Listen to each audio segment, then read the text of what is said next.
Je vous préviens, je vais être détestable dans cette vidéo. Les plus fins observateurs des réseaux sociaux sont sans appel. Après avoir analysé 75 ans d'histoire du championnat du monde, en 2025, nous assistons au pire d'entre eux de toute l'histoire de la Formule 1.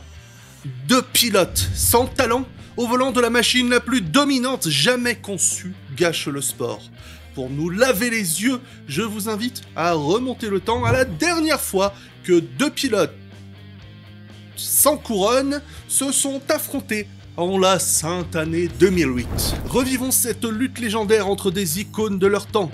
Le jeune Lewis Hamilton, vice-champion dès ses débuts en 2007, le surprenant Felipe Massa, supposé être un numéro 2 de substitution pour le champion en titre, Kimi Raikkonen, et l'inattendu Robert Kubica, arrivé mi-2006 chez BMW Sauber. Naturellement, j'ai déjà fait une rétrospective plus complète sur la saison, mais outre le fait que je veux faire des vues, cette émission a beaucoup vieilli, et elle a été démonétisée, et j'ai vraiment aussi envie de me concentrer sur l'aspect mondial de ces 4 prétendants, donc voilà. Là, aujourd'hui, on va vraiment se concentrer sur la lutte et sur le caractère exceptionnel de leur lutte. Hamilton s'impose dès la manche d'ouverture en Australie, Grand Prix chaotique, convertissant sa pole en victoire dans une course où seuls 6 pilotes ont vu l'arrivée. Kubica était 3e avant que Nakajima ne lui défonce la suspension sous voiture de sécurité à quelques tours de la fin. Raikkonen, victime d'un souci de pompe à essence en Q3, part seulement 15e. Il s'illustre cependant en course avec 2 sorties de piste derrière Kovalainen, puis Timo Glock, avant d'abandonner sur une panne moteur à 2 tours de la fin. Il marque tout de même 1 point puisqu'il est classé. Enfin, Felipe Massa est bien malchanceux. En effet, il perd le contrôle de sa voiture au départ. Ensuite, il percute David Coulthard quelques tours plus tard et il abandonne sur une panne moteur. Toujours malchanceux, Massa part en pole position depuis la Malaisie, mais il se fait battre à la stratégie par Kimi Raikkonen et enfin, il part en tête à queue tout seul à la mi-course. C'est vraiment pas de chance. Raikkonen domine grâce à un super premier relais, Kubica lui récupère la 2e place que Massa lui a gentiment laissée, et Hamilton a été pénalisé de 5 places pour avoir gêné Heidfeld en qualification, et en plus il a subi un arrêt au stand plutôt pourri, donc il termine seulement 5e. Il faut attendre Bahreïn pour que Massa soit libéré de toute cette malchance et qu'il gagne enfin devant Raikkonen. Kubica assure un nouveau podium alors que Hamilton rate son départ avant de percuter Alonso. Décidément, un autre candidat au titre qui n'a pas de chance. Les 2 manches suivantes sont assez décevantes puisque les Ferrari dominent en Espagne, Raikkonen devant Massa, Hamilton complète le podium et Kubica est 4e, tandis qu'en Turquie c'est Massa qui gagne pour la 3e année consécutive à Istanbul. Hamilton a essayé de décaler une stratégie pour le battre mais c'était insuffisant. Raikkonen, malchanceux, a couru tout le Grand Prix avec l'aileron avant cassé à cause d'une touchette avec Kovalainen au départ. Massa mène le Grand Prix depuis la pole position à Monaco, mais lorsque les conditions changent, il perd le contrôle et tombe derrière Kubica. C'est vraiment pas de chance pour le Brésilien. Sur 6 courses, c'est la 3e fois qu'il perd des points pour des choses qui sont totalement hors de son contrôle. La voiture, elle a glissé, qu'est-ce que tu veux faire? J'ai glissé, chef. Après s'être élégamment mis dans le mur en début de course, Hamilton lui profite d'une stratégie décalée pour dépasser Massa et Kubica et remporter le Grand Prix. Et suite à une erreur de Ferrari sur la grille de départ, Raikkonen est pénalisé. Il se rattrape malgré tout en se mettant dehors à Sainte-Dévote, tout seul, puis en se crachant dans la Force India de Adrian Sutil en fin de course. Vraiment, c'est abyssal la malchance des pilotes Ferrari en cette saison. Mais bon, elle permet à Hamilton de mener après 6 Grands Prix avec 38 points, devant Raikkonen à 35 et Kubica et Massa à 32. Victime d'un arrêt trop lent au Canada, Hamilton percute Raikkonen qui était arrêté au feu rouge à la sortie des stands, provoquant leur abandon. Une malchance terrible pour ces talents générationnels qui subliment cette saison parce que si la FIA avait activé le mode fantôme avant de lancer la course, et Hamilton serait passé à travers Raikkonen et il n'y aurait jamais eu de crash. La poisse. Massa est victime d'un ravitaillement chaotique et termine seulement 5e, alors que Kubica remporte la seule victoire de sa carrière, celle de BMW, et prend les commandes du championnat. What are you doing here? En France, Ferrari prouve qu'ils ont une fusée avec un nouveau doublé. Raikkonen mène avant de perdre de la puissance à cause d'un échappement cassé. C'est Massa qui en profite et qui s'impose et reprend la tête du championnat. Kubica est 5e et Hamilton, pénalisé sur la grille à cause d'une soi-disant erreur au Canada, est bloqué au 10e rang toute la course. Mais le pilote anglois se rattrape avec un pilotage sublime, avec une machine dominante qui fait tout le travail, sous le déluge à Silverstone, gagnant avec 1 minute d'avance à l'arrivée. Raikkonen, Kubica et Massa sont très malchanceux, chacun victime d'une perte de contrôle de leur voiture. Kubica abandonne et Massa est même victime de cette étrange défaillance de grippe à plusieurs reprises. C'est rageant de perdre son avance au championnat sur des éléments qu'on ne maîtrise pas. C'est pas Massa qui décide s'il pleut. Mais bon, il doit désormais partager la tête du championnat avec Raikkonen et Hamilton, et Kubica est 2 points derrière eux. Quel championnat les amis, ce sont des pilotes incroyables, loin de nos standards modernes.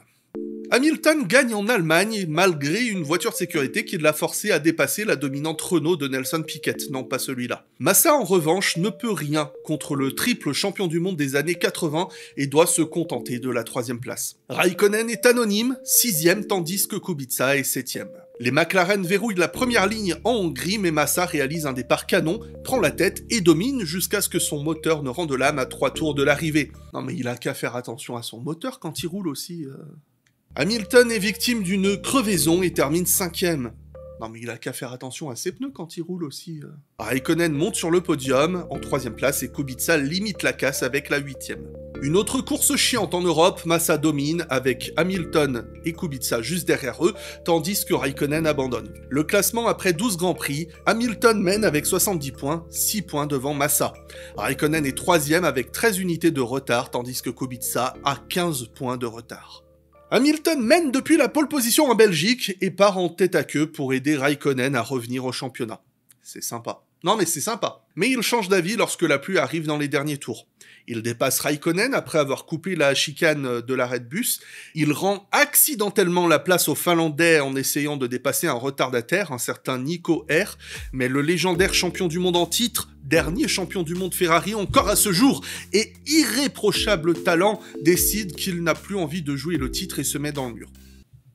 Qui sommes-nous pour le juger ? Hamilton gagne mais est pénalisé de 25 secondes pour avoir doublé Raikkonen après avoir coupé une chicane et il est classé 3e.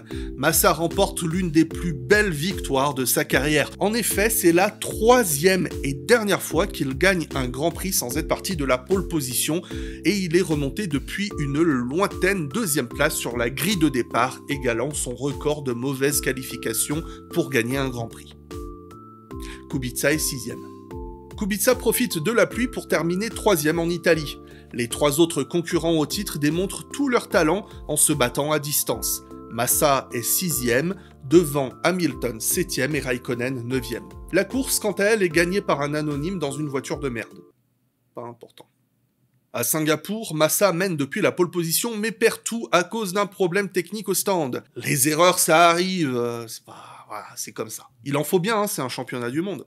Hamilton est 3e, Kubica nulle part, et Raikkonen est victime d'une malchance incommensurable, sa voiture se détruisant toute seule après avoir légèrement effleuré un mur. Alors on ne parlera naturellement pas des vainqueurs du jour, et notamment du directeur de l'équipe Renault, car la F1 d'aujourd'hui fait comme si de rien n'était depuis son retour dans le paddock, donc voilà. Belle victoire de Flavio Briatore et Fernando Alonso. Hamilton part de la pole au Japon, mais malheureusement il est victime de malchance au freinage et est pénalisé pour avoir forcé Raikkonen et Kovalainen hors de la piste. Il s'accrochera avec Massa peu après, lequel sera pénalisé par pure malchance, et il termine 7e. Raikkonen est 3e, totalement impuissant face à la surpuissante Renault d'Alonso et la gargantuesque BMW Sauber de Robert Kubica, se retrouvant ainsi exclu de la lutte au titre. C'est vraiment pas de chance. Rien d'intéressant en Chine, Hamilton domine devant Massa, le gros nul de Kubica est éliminé de la lutte avec cette pathétique 6e place. Alors, je sors juste de mon personnage 30 secondes. Je vais compter dans ma tête. Juste pour dire que Kubica et BMW sont parmi les candidats au titre les plus mal équipés de l'histoire. Ceux qui veulent comparer à Alonso en 2012 ou Verstappen en 2025, revoyez les saisons. Parce que oui, ils sont totalement mal équipés la majorité du temps, mais ils sont quand même en position de jouer le titre grâce aux erreurs de leurs rivaux, certes, mais Kubica, c'est une pole et une seule victoire chanceuse. À aucun moment de la saison, Kubica était en position ne serait-ce de jouer une victoire à la régulière. Et c'est pas de la faute de Kubica. Mais ce gros nul de Kubica termine la saison au Brésil en 11e place, se classant 3e à égalité avec Raikkonen au championnat, mais déclassé 4e puisque Raikkonen a plus de victoires. Massa domine le Grand Prix, mais Hamilton est mathématiquement avantagé. Même si l'Angleterrien est à nouveau victime de malchance à 5 tours de la fin en se faisant dépasser par un anonyme sur une voiture de merde. Mais il a la plus grande chance de toute sa vie lorsqu'un autre anonyme dans une autre voiture de merde est au ralenti dans le dernier tour, ce qui lui permet de gagner le titre.